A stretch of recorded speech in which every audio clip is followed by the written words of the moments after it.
Hello and welcome to Morgan's Lazy Sunday Afternoon live stream. I've got Sako with me live in person from the road, driving an unfamiliar car while I'm distracting her with live streaming. And holding down the fort, we have the one, the only Doc Coleman.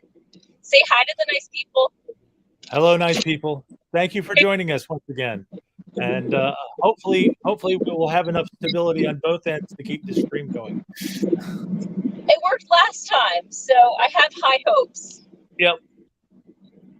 Okay. So we are just finishing up 3 days at Imaginarium in Kentucky, where we talked shop, we talked craft, and we talked business. I mean, nobody bought our books, but I wasn't exactly selling books. I And you talked squirrel wrangling.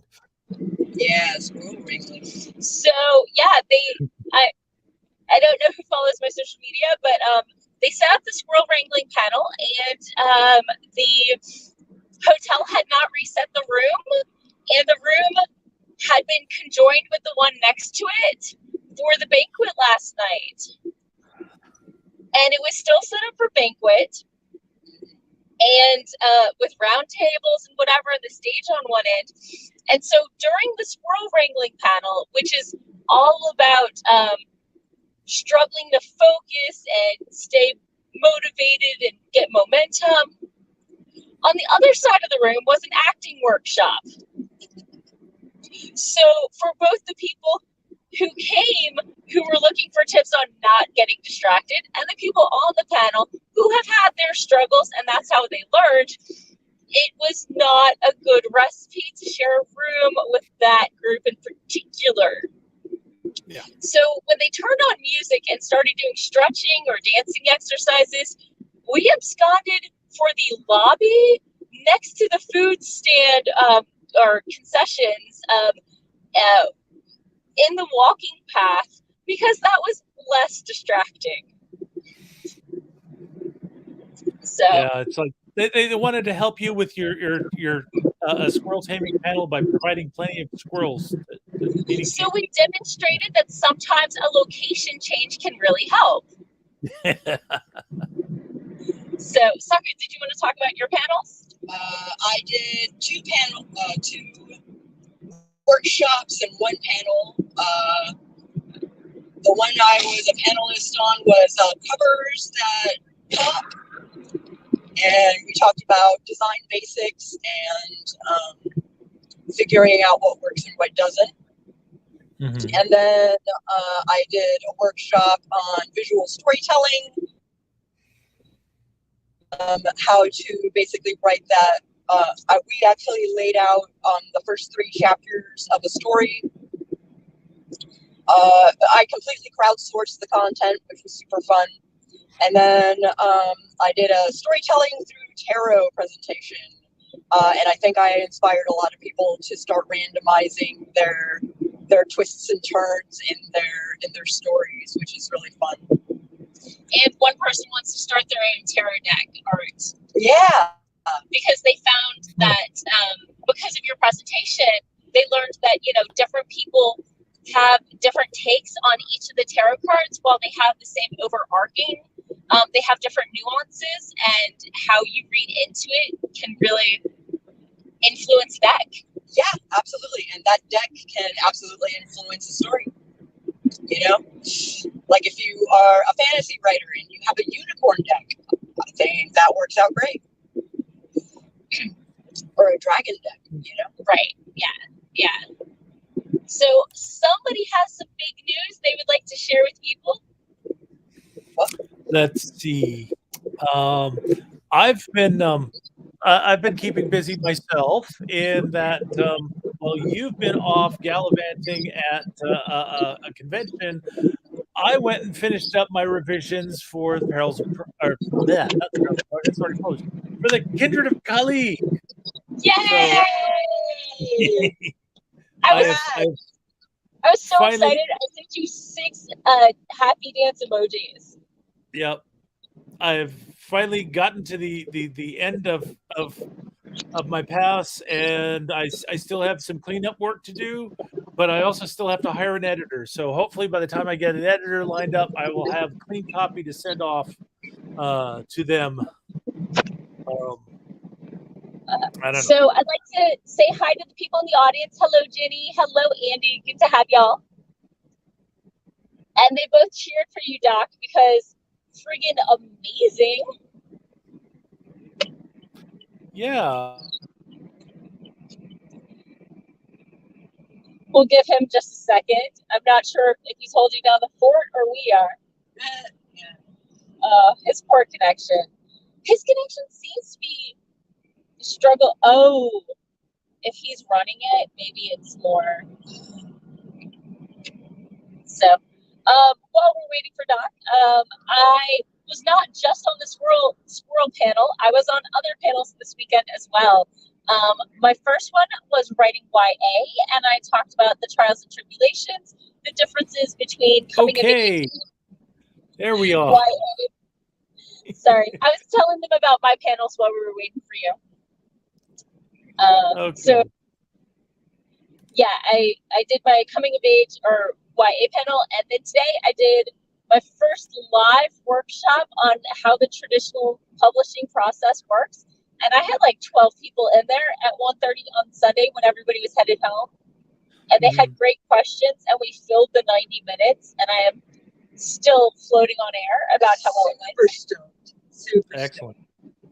Thank you for being patient with hearing me gush like 5 times. Yeah, no problem. So Doc, you were saying? What was I saying? I'm sorry. The connection problems I've been having here. And it's like right before the connection problem, I was trying to actually select the chat and show Andy and Jenny cheering for me. Thank you for the support. But I found it weird because I was seeing it come up in the YouTube screen before I was seeing it in the broadcast studio, and it was like the leg's not supposed to go that way. Sako's driving, so I tapped it to show it. So, in 37 miles, we stay on 64 East. It'll just be on the left. So, I'm trying to be a good navigator. But you got us, like, what, 20 minutes out of Louisville? We just hit the road because my panel, or my workshop went until 3 o'clock. And then I answered some questions afterwards. And then, we got our acts together and found breakfast because we hadn't got breakfast yet. Yeah. Not eating until the afternoon when you're supposed to hit the road. Shame on you. Yeah, so 4 o'clock in the afternoon breakfast. In my defense, I had a 10 a.m. panel and I can't eat before an hour after I've had my pills in the morning. So I couldn't have eaten until like even if you wanted 10:30, 11, and then and then I had to start getting ready for my workshop. So, and I forgot to offer the keys to Sako to get herself some food. I didn't even think about food. I did have the cereal bars in my bag just in case my blood sugar crashed, but it didn't, so I was good. Because people are not good at driving. Yeah, but very, very important to have food and drink on hand to keep the motor running. So I had plenty of water, so I was hydrating. I wasn't like just subsisting on 3 hours sleep and adrenaline. Yeah. Have you considered getting like lots of protein bars and throwing them in your backpack when you're at cons? I had 2 of the high protein. The 10 grams of protein, chocolate and peanut butter bars in my bag. I just was, if I needed them, I would have grabbed them, but my blood sugar didn't crash, so I just kept going.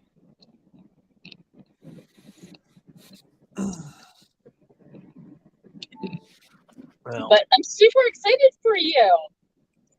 Thank you. I guess the real question is, what are you working on today? Today I'm working on cleaning up the draft. because I've still got a bunch of notes. Right.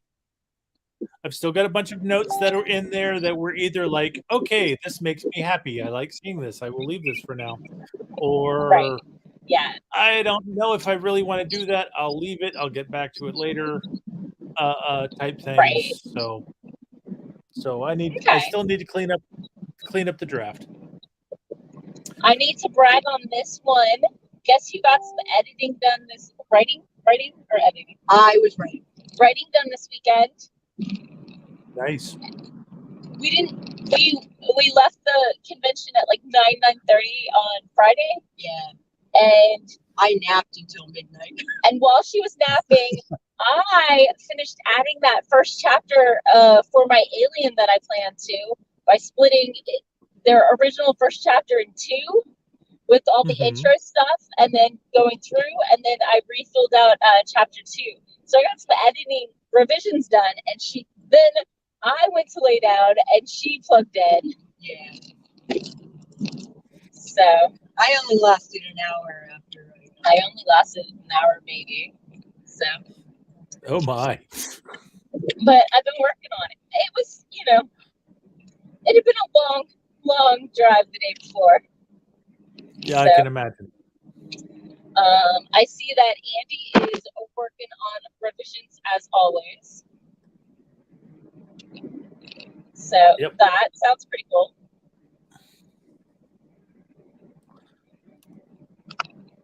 All right.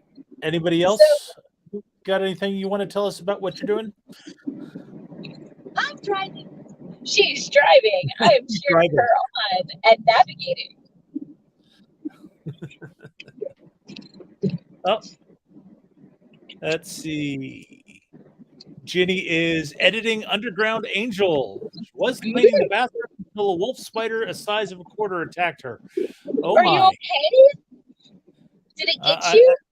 I hope that you have safely evicted said wolf spider to outer realms where it can defend your home against the insect hordes. I mean, I'm almost over the bugs that made a feast of me for 4th of July. I was feasted upon, and not just by catechus. I used to say, aren't you used to being nommed on? Yeah, but it since like the first month I've had him, I haven't necessarily had any itching despite my moderate cat allergy. These bug bites, though, let me tell you. Yeah, Ginny says, yeah, it didn't bite me. It got away, but now I don't want to go into the bathroom. Apparently she's allergic to the bites.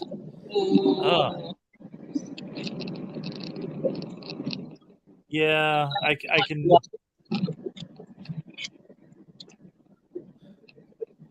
Yeah, definitely say you need an assistant there to go and deal with that for you. All of us should really have more assistants or minions. I would like a minion. Minions are great. Yep.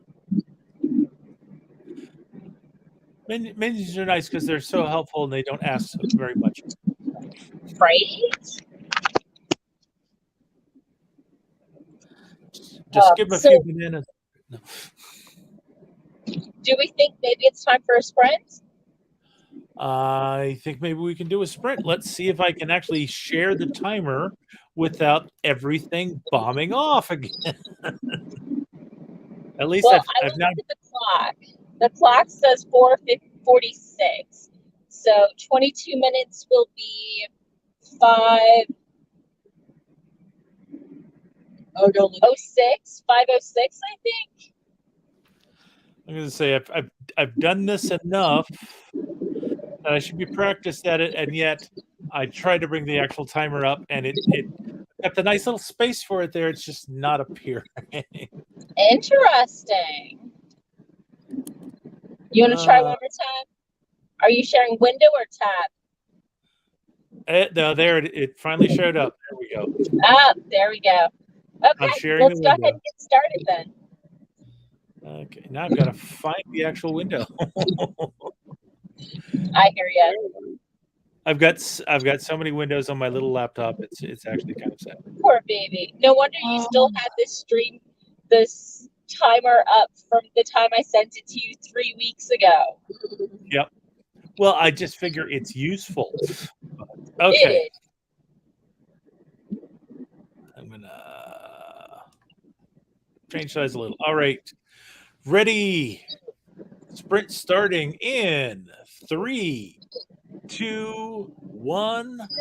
Boom.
And we're back.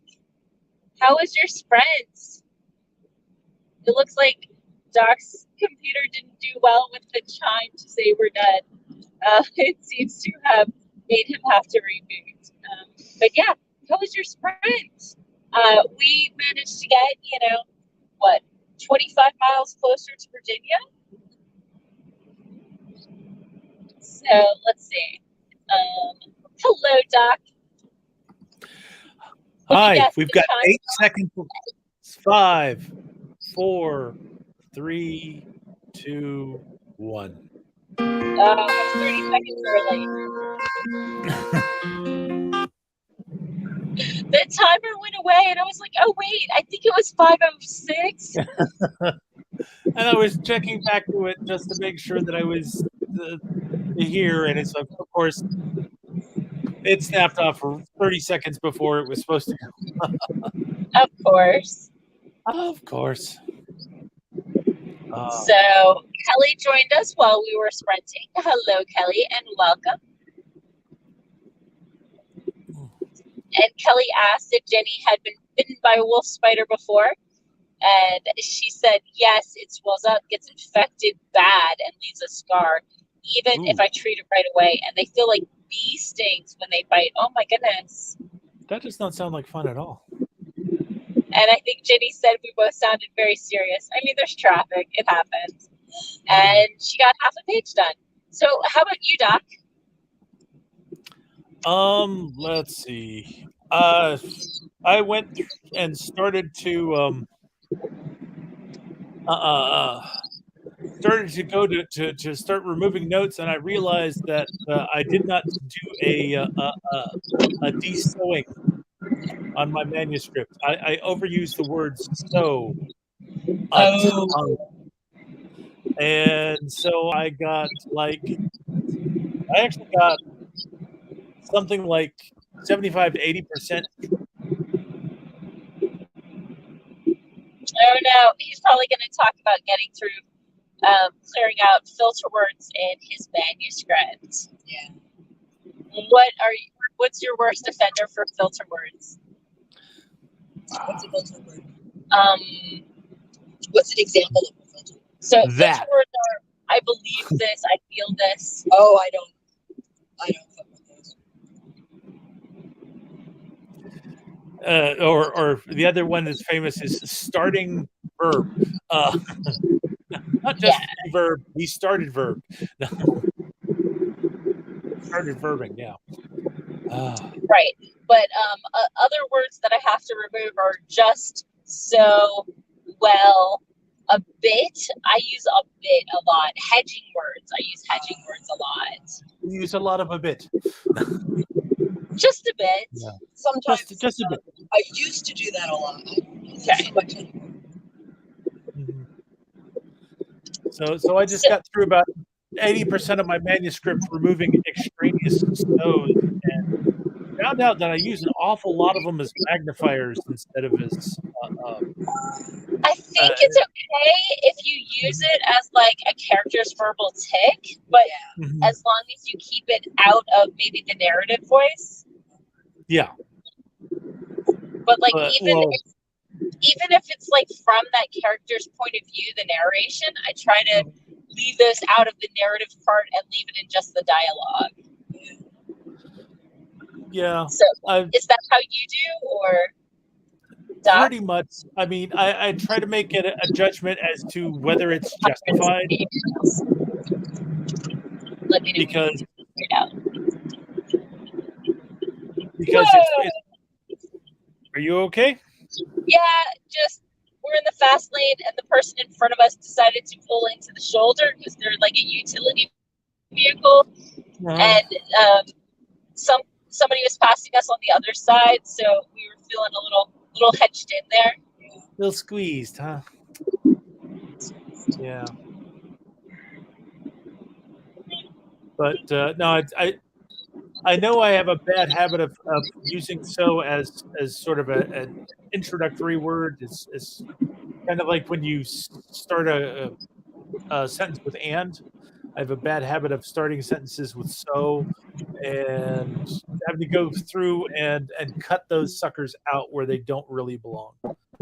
A few of them get left in because it's just part of the conversation, a pattern of the character, but the rest of them go.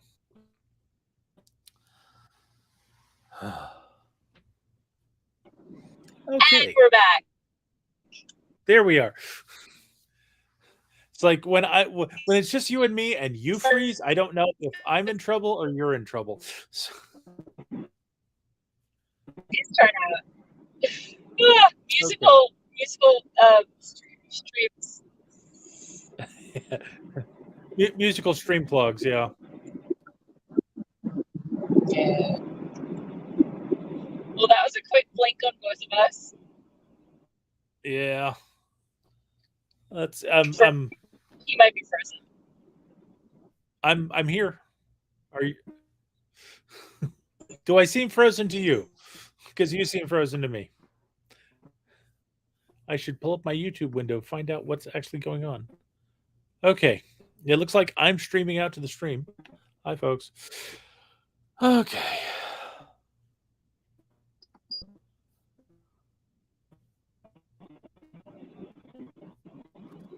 All right.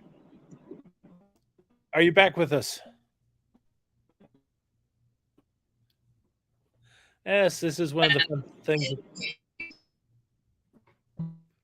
One of the fun things about doing remote streaming, right?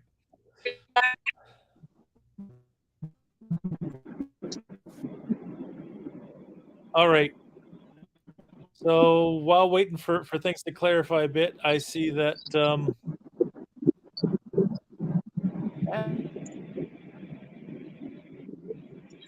I think he's going to launch us into a sprint in a minute. Yeah. So popping into the comments real quick, Kelly said, well, seems I can't make a Spider-Woman joke out of that. He's had his share of wasp stings, more than bees. Those things go straight for the nerves. Jenny agreed. Kelly was late for the first sprint, just got back with his yogurt-covered almonds and brewed a pot of coffee. Sounds like a good way to spend the first sprint. Right. Ginny says she has a habit of starting dialogue with, oh, I didn't know such and such. Yeah. But let's see. They noticed we were frozen. Kelly said we were going back and forth being frozen. Right. Kelly said this weekend has been rather creative. He made a lot of progress on an illustration yesterday.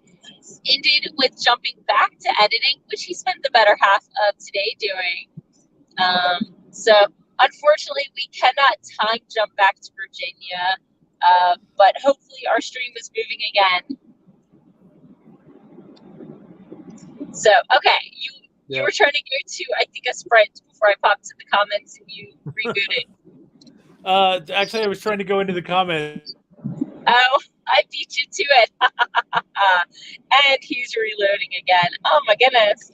We gotta do something about Doc's connection. This is just going to be those streams. It is what it is. Okay.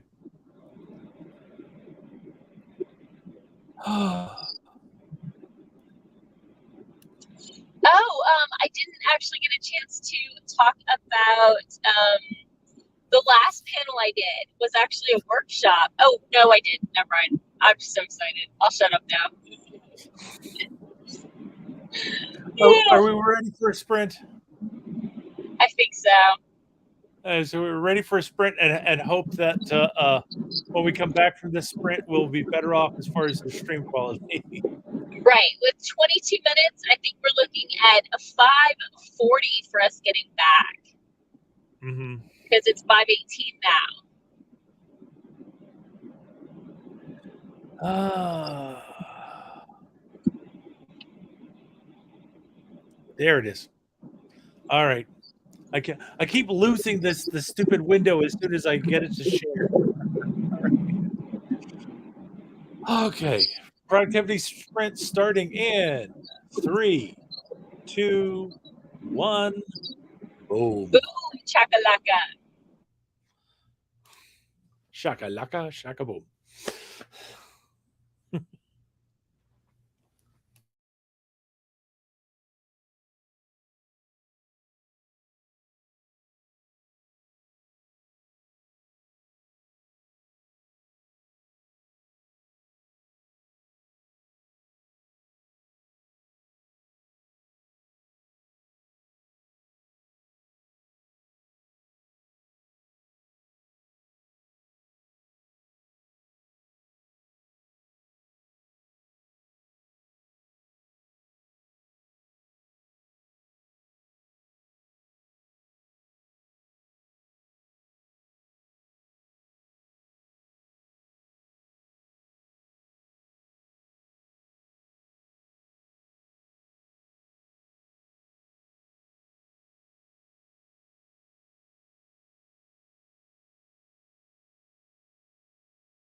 Yes, we are. So, how is your sprint? Other than for checking over and finding out that I'd popped off yet again and having to reconnect constantly, I still did decently removing weasel words from my stuff. Nice. It gets kind of weird trying to keep track of it, where you've finished one word, go down to the end, start at the beginning, and would do another word. But yeah, I pulled out my laptop. You pulled out your laptop. I did, and I did not hotspot in, but Google Docs work offline, saved it locally, and when it couldn't find it online, is like, okay, we're pulling from the cache. And it loaded my entire full 80,000 word document from scratch. Nice. And I added a sentence and a half describing what the room looks like, because people want to know what rooms look like. Mm-hmm. I hate it when they do that. I know. People. In this case, I thought they might want to know what the control pool on a non-alloyed ship that alien non-octopus people live in, and how the membrane between the different rooms worked. Yeah. So I didn't necessarily say the door pulsed open, but I'm not known for my lack of verbosity. What's the short for it? When you're really short? Terse? I'm not known for my tersity.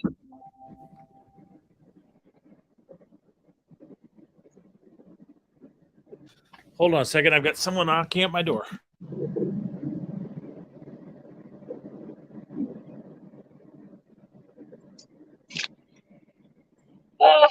Doc is chatting as me, but okay, let's see. Kelly says he had a bit of a scare. It seemed a chapter file became corrupt with the edits, but he was able to transfer the edits to a backup copy. Oh my goodness. He did give his PC the middle finger, though. Doc is praying for a stable internet connection. Jenna says, kudos to you for doing this. Sako is driving, I am navigating, and right now we are on a highway for 116 miles. So she's not operating the phone. She's just driving on a highway with no turns. So we do have the occasional distraction, and she is driving an unfamiliar vehicle, but in an unfamiliar state. In an unfamiliar state. But we are going in effectively a straight line, which helps. Even if my car is, a 4-cylinder engine, and we're in mountains, it takes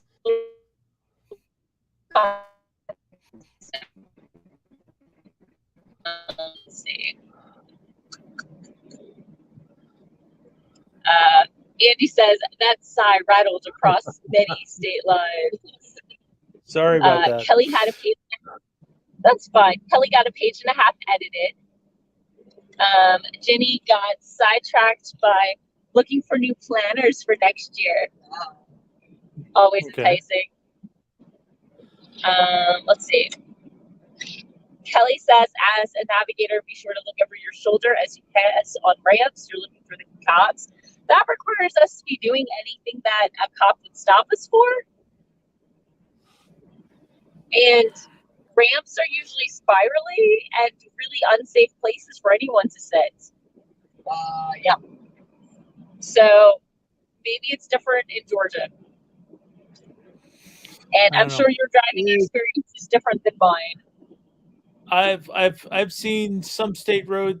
I've seen some highways where they have built little areas for the cops to pull in where they're hidden. Right, so, but that's between lanes, not on the ramp going in circles. Actually, they're usually either right before the on ramp comes in. So that the on ramp helps hide the cop and if somebody comes and powers out onto the highway, the cop can then go after them. So, Well, we are going somewhere between speed limit and like 7 miles over. Yeah. So you're probably not going to be worth anybody's time to pull over we're for a keeping ticket. up with traffic, and we're not leaving. So Yeah, not leaving. oh, Kelly has the straight ramps where you get on and off. Yeah. So in Northern Virginia, and I guess here, they have a lot of the spirally ones where you turn sideways and sometimes do a 360. Cloverleaf. All right. Time And for there's some a lot cat of warnings. Oh, hi. We have a kitty on the street. Oh, kitty. This is Gilly. She's being Hi, a pain. Gilly. She's bothering me for no apparent reason. So I'm picking her up so she can be on camera. So did you finish checking for your sows? I finished. Actually, I finished the sows and realized that I was checking for sow with a space after it, and I have more of a problem with sow with a comma after it. So I started doing those, and I'm almost done with those.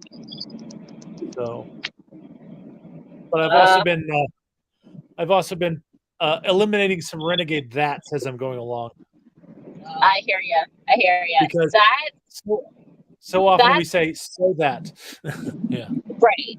That is so often, sometimes it's necessary and sometimes it's a filler word. Right. And sometimes you're using that when it should be which. Yeah, sometimes, but I find a lot of times that when I'm writing, so that makes sense, and when I go back and look at it later, it's like it's so that verb, and it's like I don't need that. I just say so verb. Yeah. It's because we hedge things, we soften things when we say them very often. Yep. Especially those of us who may have been socialized as female in this society. Speaking in passive. Yeah, so that is a conscious voice choice. Yeah, and totally legit. I actually have worked very hard at both not speaking and not writing in passive. I think because of the way that my genre tends to be, I use a lot of action words. Right. And so when I read a book and half of it is in passive, it's like. So, Doc, somebody here who is not me was talking about maybe doing some pulp herself. Yeah. So I have a how to write pulp book. The old school short stuff. Yeah, like 5,000 words. And probably putting them up on Kindle Vella. Write like basically like take a month or whatever and write like 30 of them and post them on Vella. Let us know if you had success on Vella. Because a lot of the people were saying they did much better on Patreon, and that Kindle keeps changing the rules, and people who are trying to subscribe are even having trouble following it. Really? Carrie posted a thing this morning that said you can now put your Vella on your Amazon page. Oh, good, because you couldn't do that 2 weeks ago. I did an author spotlight, and the person had Vella, and I couldn't link it, and it didn't link to their author page, and I couldn't link it directly on the website. So that's like overnight. Like, oh wow, they just made that available. Gotcha. And I haven't looked into it. Yeah. So can you put something up on Vella while you're still writing it, and just put new episodes? It's It's for serialized fiction. It's serialized fiction. Yeah. So it's like 3,000 to 5,000 word chunks.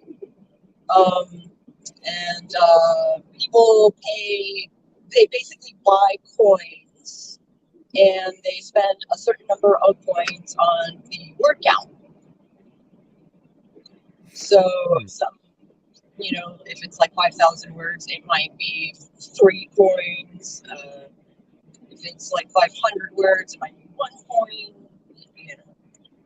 So you price it on tokens that equal dollars, right? At some level. At some level, but it is nefariously nebulous as to like the payment system. I have heard people are either wildly successful with it and getting $bucks, or they're it's total crickets. So I'm kind of like thinking about dipping my toe into it and seeing what is up. The worst that can happen is it can be crickets. Yeah. So just do know that even if you put it up on Vella, that counts as first publication. So if you want to put it elsewhere, you will have to let them know it has been published before. Published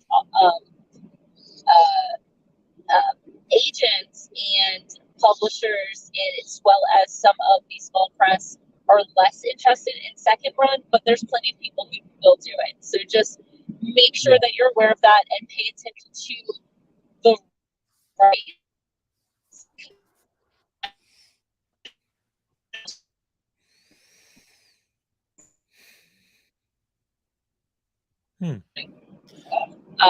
So as I was saying,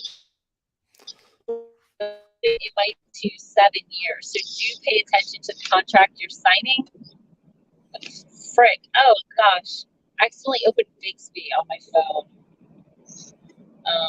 So anyway, Doc, any thoughts? No, I'm still unsure about Vella as a platform, but I definitely think go ahead and doing a series of interlocking short stories would be interesting, especially if you can actually have them being self-contained stories. Because even if Vella doesn't pan out, you can always put them together in a collection and publish that.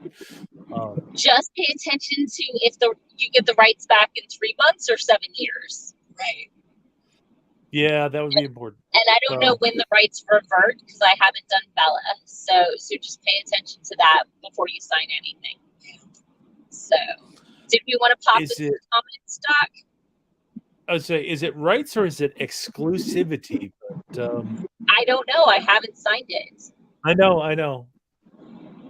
So Kelly says they buy access to chapters after the third one. The first is free, as are the second and third.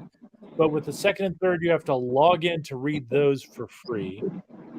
So it takes 3 to hook them, and then the fourth one you start getting paid. Right. Kelly says it also forces you into the bookstore, as it were. Bookstore. Oh yeah. Yeah. So you can only read it in the Amazon's bookstore. So. And fun fact for people on Android, Google Play and Kindle had an argument about the percentage of who was getting what percentage. And as of 2 weeks ago now, you cannot buy Kindle books through the Kindle app. You have to go into the website and then download it in the Kindle app. Or it sends it to your Kindle app. But I have to go into my browser, select the book, and then go back to the Kindle app. You can't buy it through there. I'm hoping they sort out and get this sorted soon. I was to say, this sounds very familiar. Didn't Amazon do this with Apple already? But y'all have had it sorted, and y'all can still buy stuff within the app.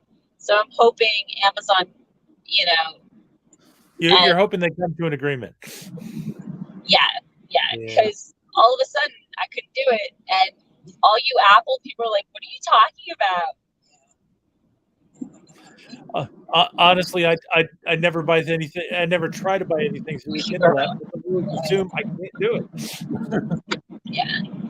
So, Doc, did you want to hop into the comments?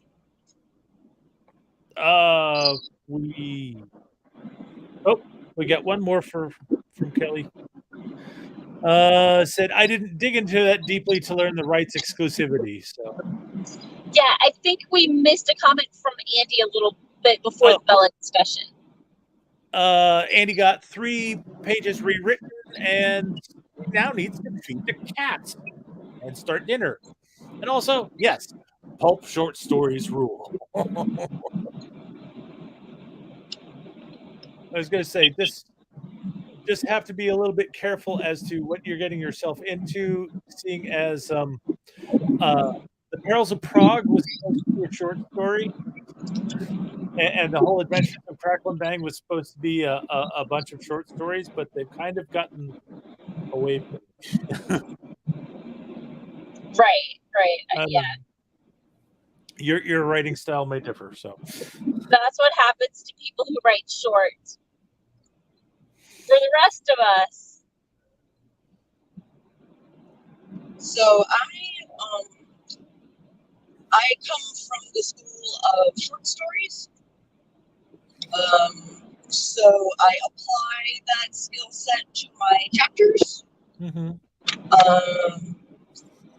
And I am a planter, right? So what I do is when I outline, I come up with a series of prompts that, sorry, I switched up where the vent was. I need it on the phone. The phone's overheating. So something a little cold? Sorry. I had to get to all the settings.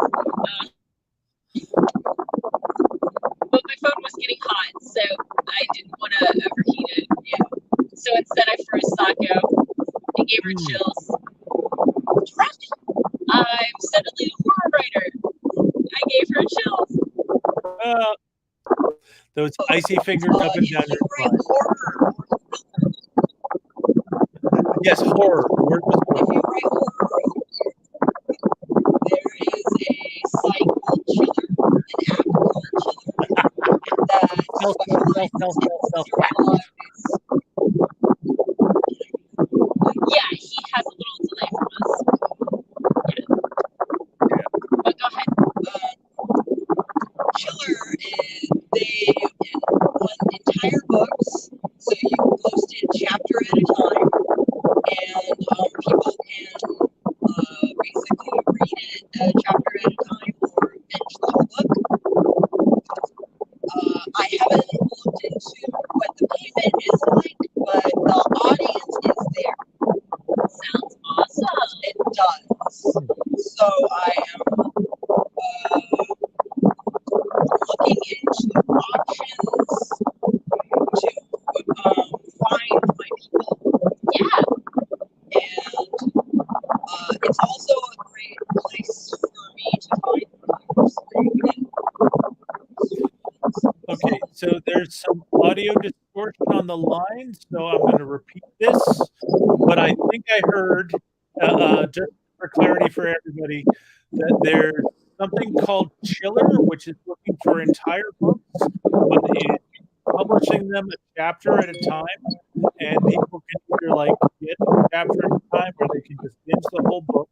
And it's gotten a good response, and you're looking at getting into it. It also sounds like something that's more up Andy's more of Andy's alley than mine, seeing he's more into the horror things. My horrific elements in my stories are more incidental than deliberate. But hey, if that works, that's great. And audio is sounding much better now. So I wanted to share one of the things I picked up this weekend. Mm-hmm. I went to a couple marketing panels, and one of the things they talked about was that all important email newsletter and how it's amazing for romance writers and cozy mysteries and maybe a bit for the rest of us.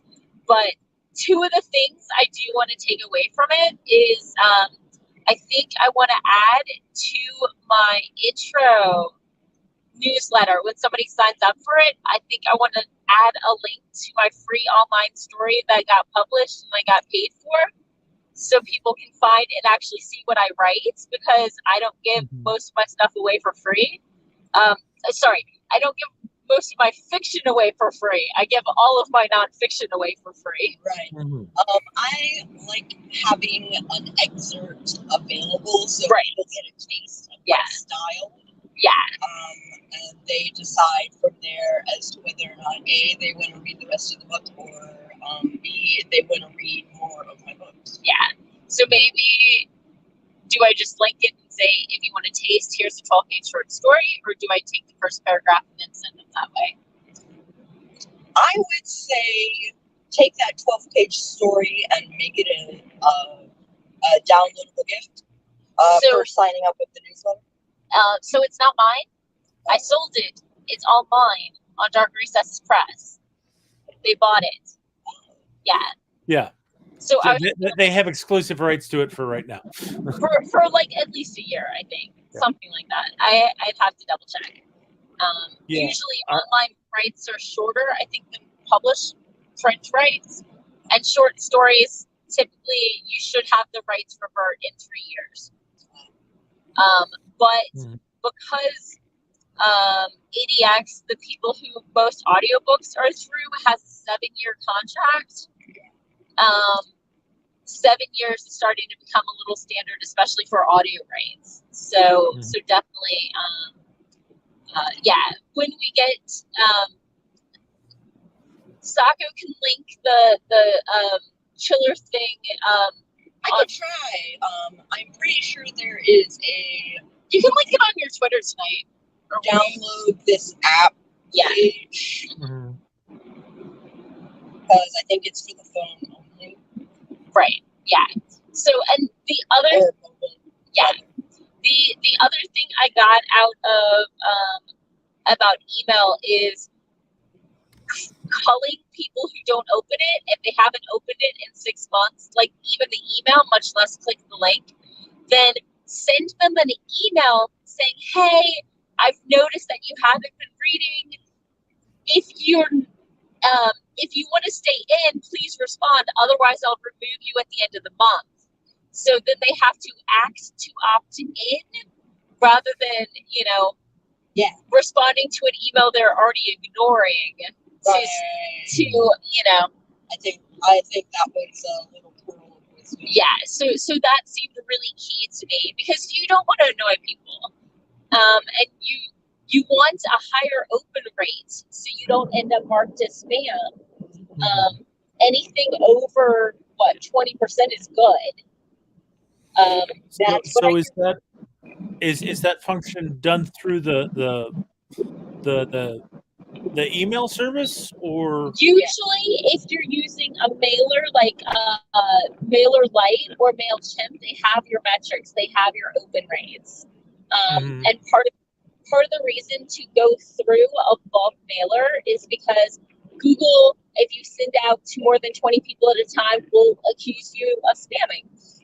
And you might get rate limited and stuff like that. So you do want to pay attention to that sort of thing once you have enough people sign up for your newsletter. Yeah. And the other thing I was going to do with my email newsletter is I was going to add a second landing page. Because currently, if you click it, the default is that you are opted in to getting the blog roundup in full text, but you can select other options to get just links or just one email when I publish something, otherwise leave me alone, or occasional updates. But I think, especially as I move towards hopefully the publishing side of things, I want people who are purely readers who want to see my newsletter. So I think I need a landing page for readers who only get the book stuff and the newsletters and not necessarily the blog roundups. So I think I would need to start sending out a newsletter saying these are my upcoming events for readers, but not necessarily, they don't need, I have a writing blog. It's about writing. One of the other things they suggested is, doing a blog post when you have a new release and then just pin it so it stays at the top of your website, but you still have evergreen content because you're posting your blog stuff below it. Mm-hmm. So those are all things I'm taking home with me. Yeah, so the landing page on my author site is whatever is the latest book that I've published. Yeah. But in the comments, Kelly said I'm on the right track. Definitely share the link to the publication. No harm directing traffic, and that's what he's done with his stories that have been accepted. Yeah. So yay, I'm on the right path. Yeah, I know. I've gone with the track of directing folks to my Amazon author page because they can see books on Amazon, but you don't have a published one yet. So okay. I have a web page. I don't have an Amazon writer page. Oh. Because you on Amazon. And guess who? Yeah, anybody who has an author spotlight interview with me who does not have an Amazon author page, I talk to them before I go live. I'm like, or if their books are not sent, where do we send them? They usually send me a link, but I'm like, you are on Amazon, claim your author page yesterday. Yeah. So. Yeah, if you've got content on Amazon, you definitely need to claim your author page. Yeah. So, anyway, that was my pearls of wisdom I picked up this weekend. Did you have anything you picked up? Well, I didn't sit in on a lot of. But you talked to a lot of people. I did walk away from the audiobook one with a newfound desire to voice my own audiobook, or possibly find voice actors to voice, for instance, my Anchor series has a male lead, and I think it would be weird if I read it, but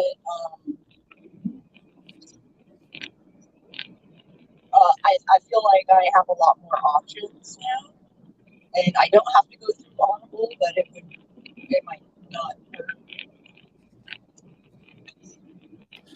Yeah, I have to admit, one of the things I'm looking into is getting into Audible, because once I've got Kindred set up to publish, I need to go back and do the audiobook for Perils. Yeah. So I can start opening up that income stream as well.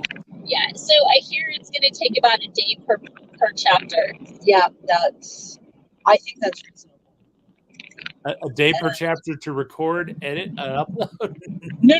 To do all the edits, to get rid of the background noise and the pops. And I had to repeat myself. And that includes the hour to pre-read and read through it and make sure it's fresh in your mind and remind yourself how to pronounce this, that, and the other. And pausing because the neighbor is, whacking or mowing lawn. Yeah. Right. Or tuning the motorcycle engine, right? Right. They did say, obviously walk-in closets are awesome. You can always hang moving blankets to deaden the sound. Some people just sit on their bed and put the duvet cover over them. Yeah, well, Blanket fort. Your blanket fort seems like a perfect recording space. Just think in the blankets and roll. I don't know if I can think in the blankets, but the blackout curtain over the door helps off the sound as well. So right on. Yeah, I'm hoping that the blind, my blackout blind on my new window will help as well. Yeah, I mean a big part of it is just making sure that you've got lots of irregular surfaces that disperse sound instead of reflect it. Yeah, I am near a bunch of bookcases. Just got to make sure that the books aren't all flat and even. They're staggered. And then you have a librarian come in and neaten them up afterwards, right? I am a librarian's daughter and sister. I know. You have access to them. I may have been the person standing in front of somebody's merch table straightening their tiles. I'm the person in the checkout line at the grocery store straightening the magazines. I want things in their place. I want to put people in boxes. So you're saying that it's kind of difficult for you to make your bookcases irregular so you get good sound recording. Well, one side is paperback, and that's the one closer to me, and the other is hardback, and the hardbacks come in different sizes and everything. Mm-hmm. And the paperbacks, every so often, I have them sideways and then stacked high for series. Mm-hmm. If they're going to go further up, then they would go sideways. To save myself a little bit of space, and the bottom shelf is all irregular because they're like graphic novel collections of favorite webcomics, and those are not standard shape and sizes. So I have, and I do have a carpet on top of a carpet in that room. Yeah. And it's a pretty plush carpet. The brown one under my desk. Yeah. Okay. So Kelly said I'm not the only one.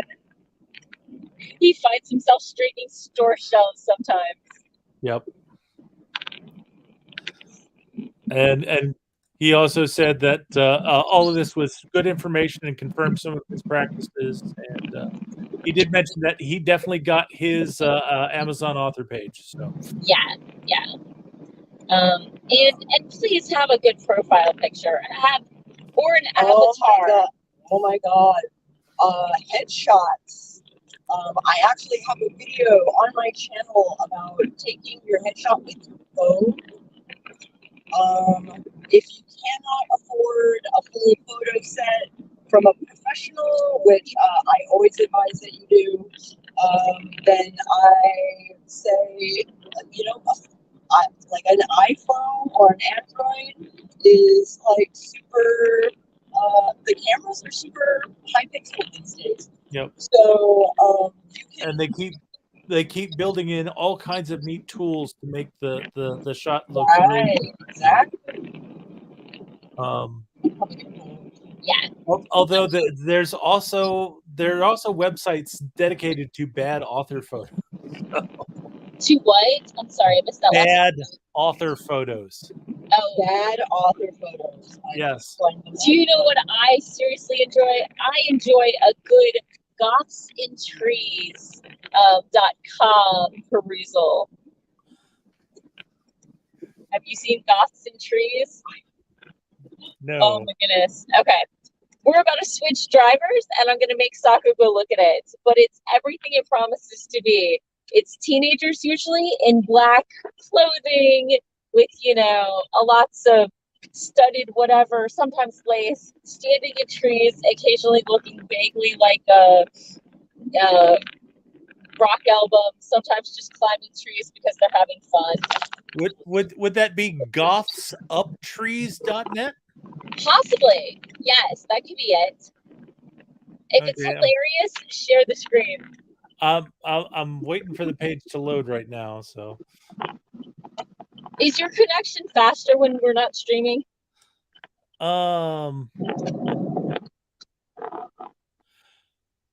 Okay, so I will at least. We're not getting ads here, but we can switch. I will put the link. I will put the link in the chat on Morgan's behalf. But it's exactly what it sounds like. It's Goths Up the Trees. Because apparently they like to take pictures that way. Yeah. So okay, we're switching places. Wait, play some. What's the video? There we go. Zachary, right? Zachary song. Let me see if I can. Let's see. Let's see if if I can share that. Yeah. There we go. Okay. Let me get my laptop out of Sako's way. No, that didn't work. So I can share a little bit of goths up trees. And it is what it says on the tin. It's a goth person up in a tree or hanging from a tree. They are the that is the quintessential death metal and gothy like locale. Either that or cemeteries, but best is a tree at a cemetery. I was say, goths in tree houses.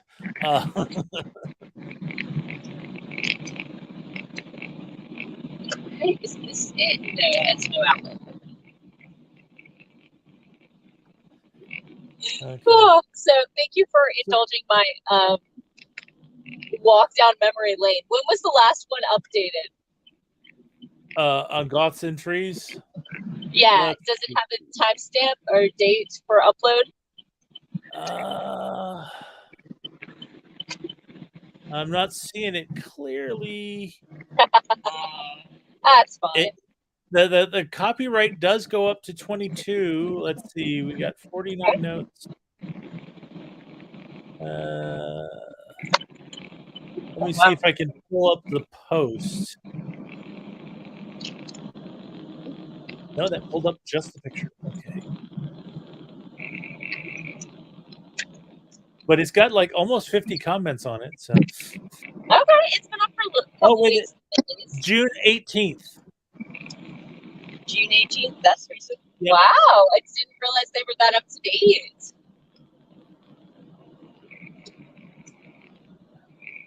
Let's verify we're going east.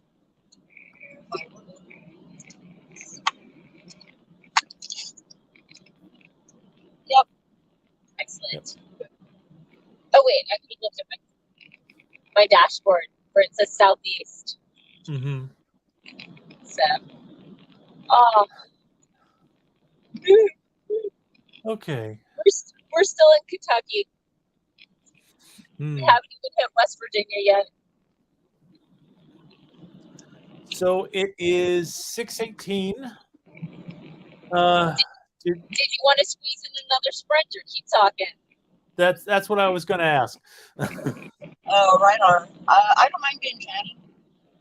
You don't mind being chatty? I don't mind being chatty. Yeah. So we decided that every quarter we are thinking of doing like group release parties. Okay. With adjacent genres. Whatever their most recent release was, we'll do like a quickie little party on YouTube and Twitch. And usually on a Saturday, we're still kind of workshopping that. Right. Okay. Right now we're floating Saturday mornings, early afternoon, but it could go longer, it could go less. New version of Saturday morning cartoons, right? Saturday morning launch parties. Yeah. And I think having it seasonally is like spread out enough to where people can like expect the event and they're not like inundated with it. Yeah, but I also think maybe only feature a person once, maybe twice in a year, even if they're publishing every other week, just so it's not the Bob and whoever else published this month's show. Yeah, exactly. So, maybe wait till you're launching that last book in the series if it's a lot of shorts, or, book 1 or book 3 of a new series or what have you. Launching the collection. Yeah.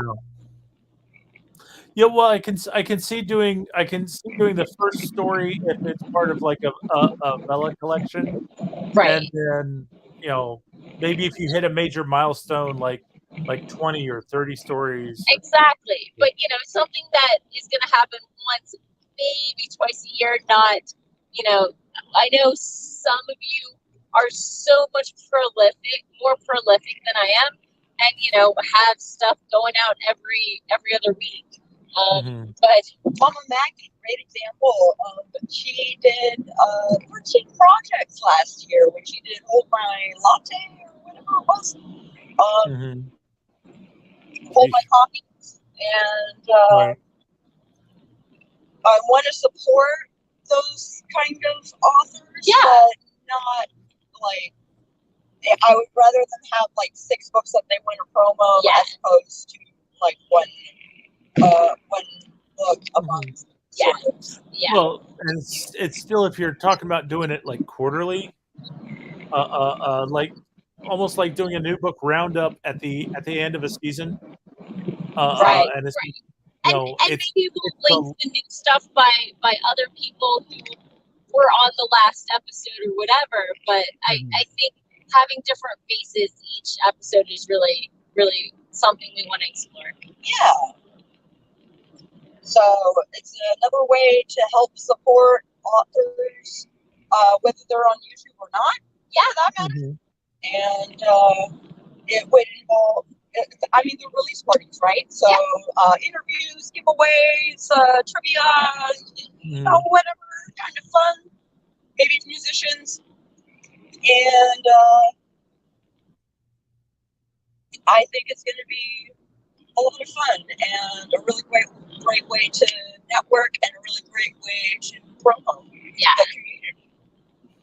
I could add a page to my website where people can contact us with their contact form. That's great. So, and I'll link to it as well. We were spitballing it over dinner at the Olive Garden last night because our other main option was closed, and or the awards assembly, and we had their food last year, and it was not the most inspiring meal I've had. We decided instead of that, Olive Garden. So instead of that, let's go. Think about what that says. So it's your other choice was a restaurant that elevates Olive Garden to the level of high cuisine. Hey, although we were talking about how when we were raised, Olive Garden and Red Lobster were the nice going out places, at least in my neck of the woods. So there was some nostalgia fest there, and I ate all the free breadsticks they gave me. Yeah. Who was very surprised that this carbivore inhaled carbs? I see no hands going up. Shocked to tell Shocked. What? There's gambling going on here? Shocked. I tell you, I am shocked. Here, you're winning, sir.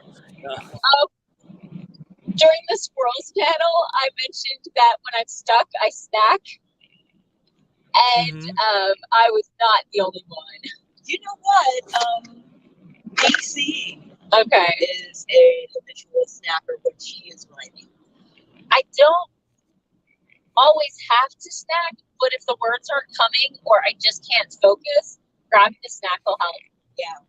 And, it's not the best for my diet. And people are like, oh, snack on carrots. And I'm like, sometimes I have TMJ, maybe, sometimes I do, but I got you. I'm usually either looking for salty or sweet, and carrots are neither. I like to do salty and sweet. Exactly. And carrots are neither. Carrots are a little sweet. Like there's sugar. Right. They're sugary vegetables, but they're not sweet. So caramel corn, because it's salty and sweet, right? Yeah, true. Exactly. Or I guess toffee fits in that category too, because some toffee can be pretty salty. So. Right. Yeah. Is that your favorite working snack? I don't know. There have been times when I will buy the large bags of popcorn from the grocery store that's already popped, and it's like I keep it nearby. If I need a snack, I grab a bowl and I pull out some popcorn and munch on it. Popcorn is one of my favorite writing snacks as well. I find it a little messy on the fingers sometimes. It depends on what kind of popcorn you get. Like if I get like skinny pop, there's nothing that sheds on me. Yeah, and then you have to take the breaks to clean the kernels out of your teeth. That's what toothbrushes are for. But I've also noticed that Costco has started selling big bags of popcorn mix that is like half cheese popcorn and half caramel corn. And So, and it's like you mix that up and then dip out a random bowl, and that's good for a while. wow. So since I always talk about snacks, and while I was at the convention, I had a talk, and I was like, hey, I really should add, what do you drink when you work? Are you an alcohol drinker? Do you alcohol and write? Do you coffee and write? Do you tea and write? Mountain Dew. Right. Do you Mountain Dew? But I think I also need to ask what their snack is. I think I'm adding those to my question roundup. Sounds good. Because if they've ever hit my live stream, it's very on brand for me. Yeah. And I need more data for my what genres favor which beverages. So maybe I have a chart that I just update, and so there's a graph on my website of different colors of Yeah. Oh, I think it's gonna have to. Should it be a pie chart by genre, or should it be a series of bar graphs for each? I think a pie chart will probably communicate it pretty clearly. Okay, because I am gonna have different breakdowns for different genres, because I'm tracking both the beverages and so there's gonna be less sci-fi one and the romance one and the pie chart. I think coming from a horror standpoint, it is anywhere between coffee and booze. Sometimes boozy coffee, right? Irish coffee. So Irish coffee is the ideal thing to write horror to. So do I have a separate category for some of both, or do I just add them under both? I think add under both. Yeah. Add under both makes the most sense for tracking purposes. But I think that'll just be a fun thing to add to my website. Yeah. What do different genre writers drink? And maybe I want to track gender. I can track. Yeah, it doesn't have to be on the chart. Oh, romance writers drink wine. Right. Yeah. Mystery writers drink scotch. But maybe it's male mystery writers drink scotch, female ones drink tea. Or something. Yeah. Right. I don't know. I'm super excited to add that question to my repertoire. I was at the Q&A with Tours, one of Tour.com's main acquiring editors for horror. And we got through all the business questions, and we still got 10 minutes left. She's like, any questions? And, asked her, what do you like to drink? And anybody at the con likes that question. Yeah. So I think I'm going to do it. Everybody has an answer to that question. Everybody has an answer. And, I've got a lot of craft questions, but I'd like a couple more personal ones that aren't a lot of hard work for the interviewee. Yeah. Something they know off the top of their head. They don't have to, because there are a lot of interview questions where it's like, ooh, that's a good question, and you got to really think about. And then there's the ones that everybody asks you. Major answer. But yeah. So, currently my random one is, what pet would you have in real or imaginary? If you don't have to worry about cleaning up or cleaning up after them. I have mine. Okay. I have a mini panther. So, is that what you answered? You gave? Didn't I spotlight you like 3 years ago? Yeah. I think I said a panther. I think that was my answer when you interviewed me. Yep. Kelly identified the snacks that I was picking up at Costco: Raiders cheese and caramel popcorn. He says those bags are at Costco are big, and he restrains himself from buying that popcorn from there. Honestly, I deliberately buy it from there because they are big, because I just reseal the bag. But you have to manage your own. You have to acknowledge your own level of willpower. Thank you.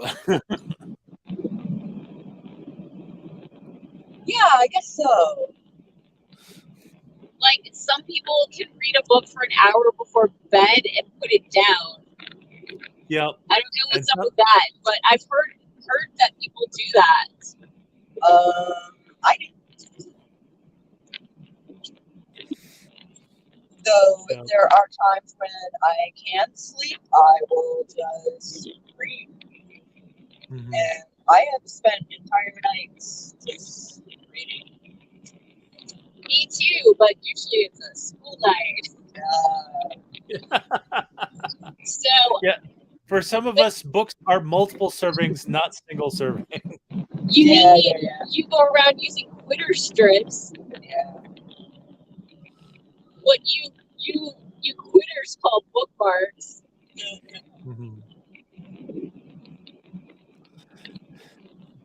It's not quitting, it's just a pause.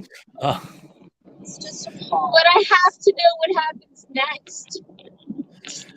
Some of us have learned to savor the anticipation. They don't have a helmet. Is that a thing in Kentucky? I don't know. We just passed a motorcyclist with no helmet, and their shoulders to head ratio seemed off. As in they had too much head or not enough? Oh, okay, that makes more sense. Okay. So Kelly adds that he doesn't have willpower for his favorite popcorn. That bag from Costco was gone before the sunset. I have this snacking thing called hand to mouth addiction, where I will just keep going. So I splurge and get the portion control ones, and then I have to make the decision to grab the next one and the next one. Yes, I have begun doing this with my cigarettes. So I keep the pack inside and I go outside with a single cigarette, and that way if I want a second cigarette, I have to make the conscious effort to go and get it. So there are times where I'm like, I don't need a second cigarette. I can just go back to work. It's like, yeah.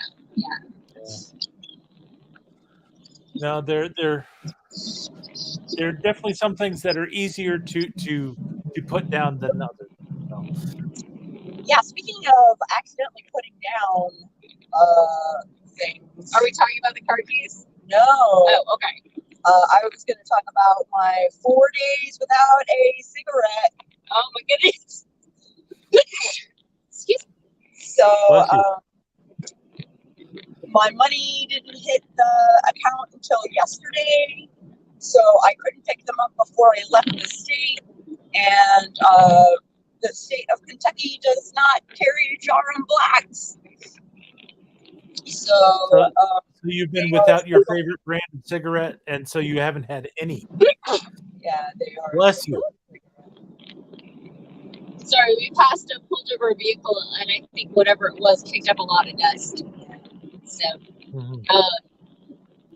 but speaking of car keys, yesterday and putting things down, yesterday I went in we got back from Olive Garden, and while they were doing the awards assembly, I went into the restroom to do my makeup because I was doing my button-eyed doll, other Morgan Coraline-inspired costume for the costume contest. And the problem with the glasses, they have buttons attached to the back of them, and I can see perfect straight ahead. I have great peripheral.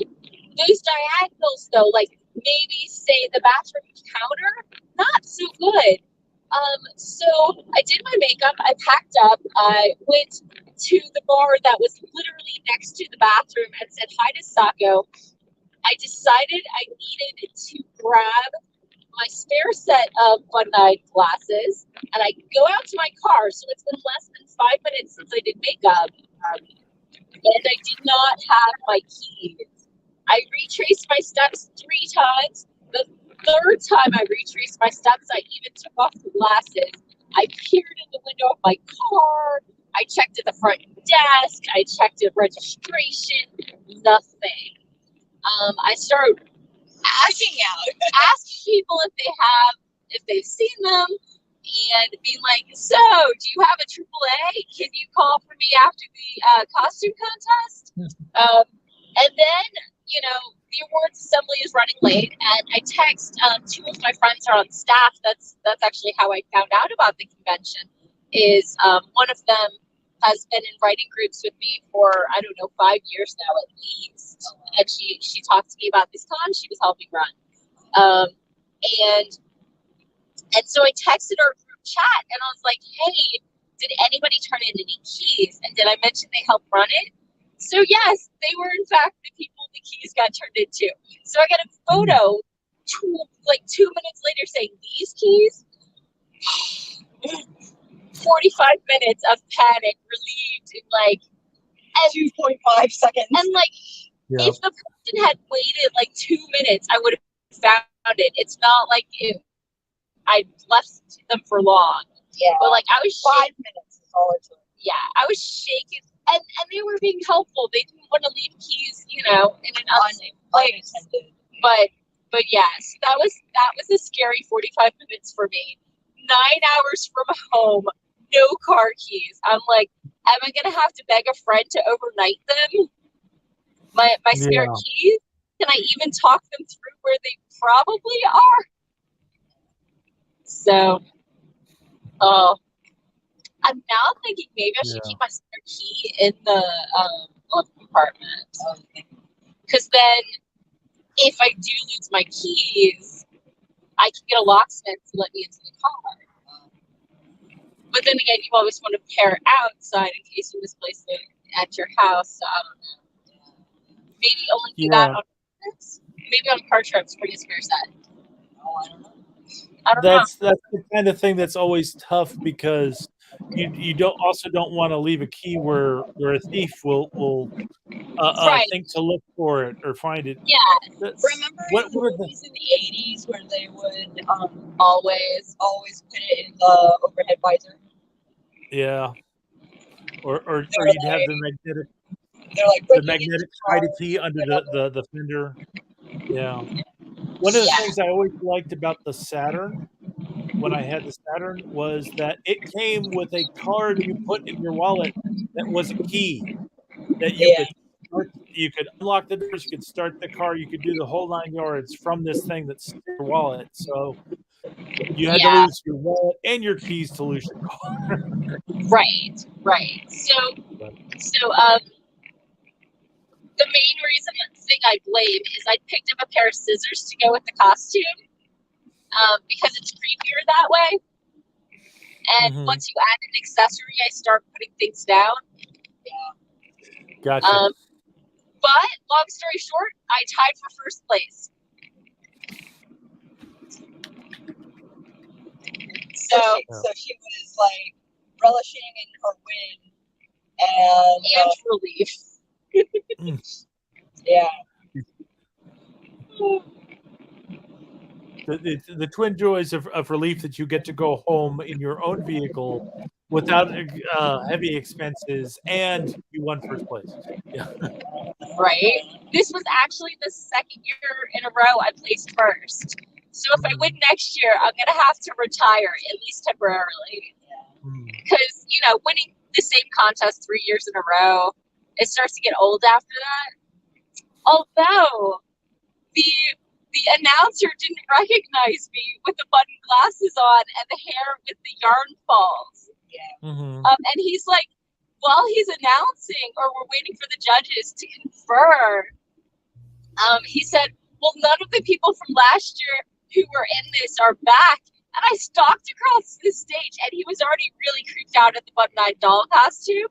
And he said, what are you doing? I was like, I won with my really bad pun costume.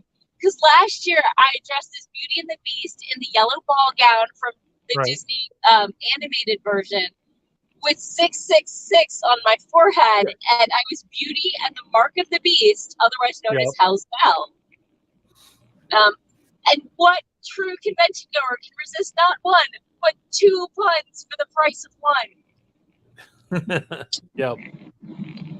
I don't know if I'll ever trump a double pun costume. I don't know. You've got a whole year to plan for your costume for next year, right? I'm thinking I might just do gender bent gambit. I was this close to doing it this year. All you have to do is, you know, have a fuchsia top, some black shorts, maybe some like fishnet tights, and cards tucked everywhere. And go around saying, ma chérie. Or, you know, listen to it and get a little better accent. I've had better accents than that one. Bonjour, mon chéri. You went French there. We're going, I'll wait for him to get back. Cajun. Da-na-na. Oh, I think he's going to have to come back in this time. Hey, Doc. Okay, the stream didn't like that accent. You went French with that. Gambit is Cajun. It's Cajun. Yeah, it came out more French than I wanted it to. It's okay. I was talking Beauty and the Beast, so you could have been going Lumiere.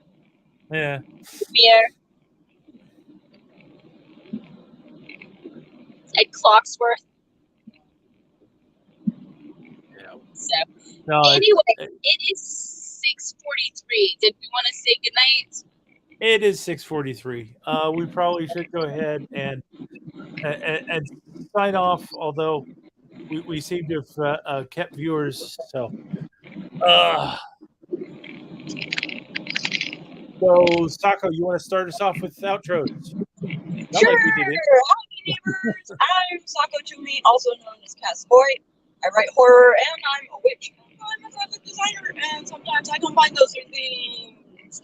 If you are interested in videos that pertain to marketing for authors, I have a whole playlist of them on my channel, Sako Tumi as Voit. And it's not just me talking; it's a whole bunch of other awesome author-tubers who have something to say on the topic. I am actually working on a course that is marketing for authors. Look out for that in the fall. And pass it on to you. Actually, go ahead, Doc. I was going to say, I am Doc Coleman. I write steampunk comedy adventure. You can find me at doccoleman.com, or you can search for Doc Coleman Steampunk. That'll pull up my Amazon page. If you're watching this on YouTube, you should also find my link down below. And I'm working towards a fall release of The Kindred of Kali, although depending on how quickly I can find an editor, it may be more before the holidays than early September, but we'll see. We'll see. Good luck. Thank you. I'm your host, Morgan Hazelwood. I am a writer, blogger, podcaster. I podcast writing tips for the pros and my own writerly musings. This week on the podcast, you can find Making the Asexual Textual, because so often when looking for asexual representation, you have to look between the lines for characters that just don't seem interested in relationships rather than it being stated straight out. Also on the blog and the vlog this week, I was talking about marketing. So there's some tips and tricks to check out over there. And, you know, obviously I was just at Imaginarium.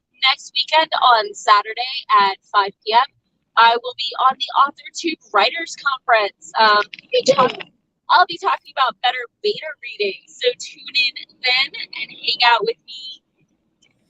What are you doing at AuthorTube Writer Conference, AWC?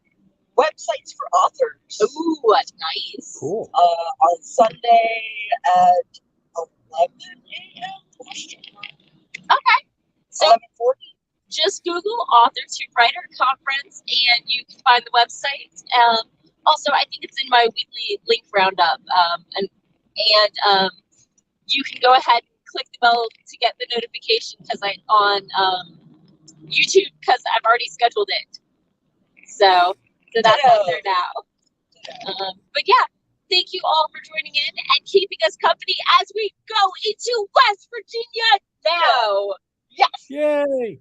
You kept us company through the end of Kentucky, and we appreciate that. You have escaped Kentucky. Not that Kentucky was bad, but West Virginia is going to take maybe a little more driver concentration with my little 4-cylinder engine. Yep. And cutting through the mountains of West Virginia. Yep. You never fall asleep driving in West Virginia. You never fall Better asleep. not, or you only do it once. Or you only have to do it. And hopefully you're not the only one who goes to sleep for good. Yeah. So, but yeah, so we're going to be safe. Pay attention. I will post on Twitter and Facebook when I get home safely. So it should be midnight-ish. Maybe 1:30 if we stop for dinner. We might stop for dinner. So and then I have another half an hour home. Yeah.